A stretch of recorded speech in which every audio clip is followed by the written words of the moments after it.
Are you ready to brighten up your Discord experience? In this video, we'll guide you through how to switch to light mode on your PC with the latest update. Let's get started. First, open the Discord app on your computer. If you haven't already logged in, enter your credentials and get ready to dive into your server. Next, look for the gear icon located at the bottom left corner of the Discord interface. This icon is your gateway to the settings menu. Click on it, and you'll be taken to your user settings. Now that you're in the settings, scroll down the sidebar on the left until you find the option labeled Appearance. Go ahead and click on that.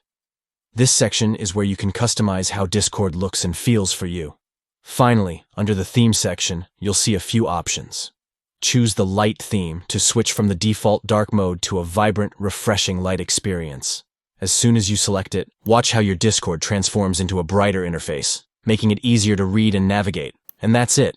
You've successfully turned on light mode in Discord.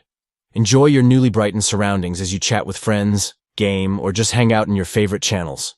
If you found this tutorial helpful, don't forget to like and subscribe for more tips and tricks on using Discord and other apps. Happy chatting!